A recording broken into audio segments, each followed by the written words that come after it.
a little bummed out. It's not tomorrow morning, right? 'Cause I'm so excited, but it is Friday morning. So, sure, people are excited to see this. Crew launch is really exciting.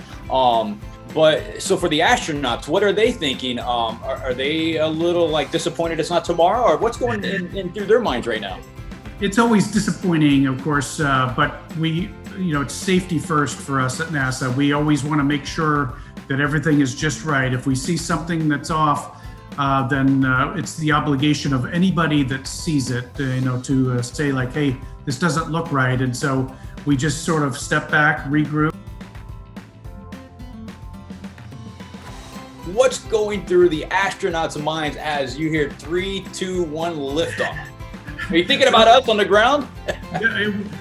We do, actually. It's more of in a philosophical way. You become very, I don't want to say, I kind of use the term primal. You sort of become primal. You kind of draw back, and you rely on your training.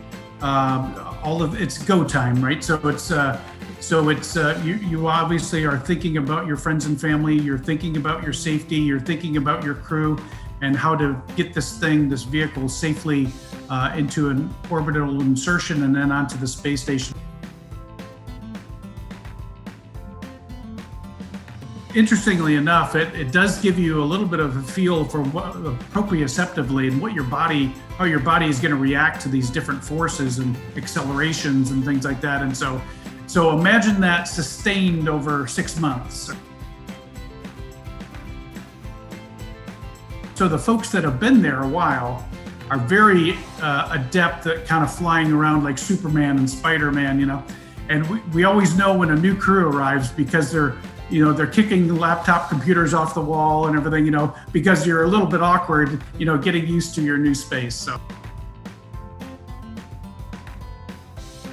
Got to ask you, I follow a lot of the astronauts on Twitter and see some of the pictures of folks that are on the ISS and just amazing.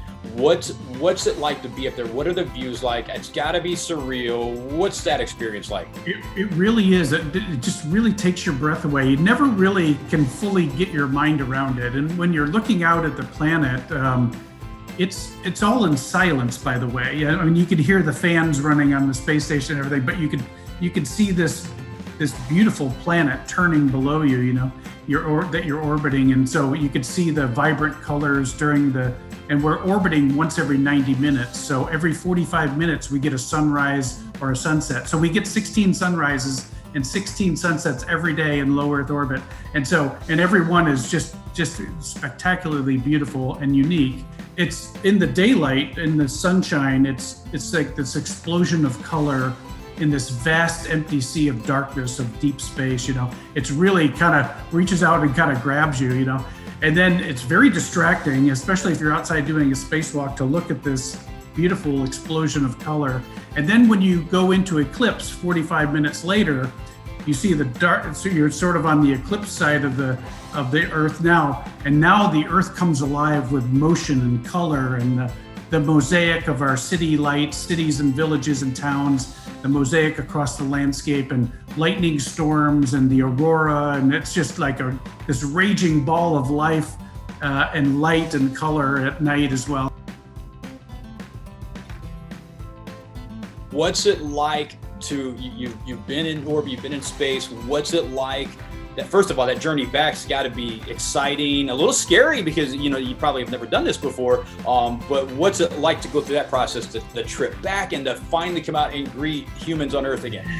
It's really crazy. I got a chance to come back on the space shuttle, which was pretty tame compared to the Soyuz, because 3 years later I came back on a Soyuz and burned back through the atmosphere in this flaming chariot coming back to Earth, and both experiences completely different. And it is like going over Niagara Falls in a barrel, only the barrel's on fire, coming back to Earth, and the fire lasts about 14-15 minutes. And so it is a feast for the senses, but it is a ride like you've never experienced before. And then when that hatch opens, Rick, it's like when they open that hatch, the smell of the Earth, like the water and the grass and the dirt that we just dug up, that smell was like intoxicating. It's like, the sweetness of the smell of the Earth is just overwhelming.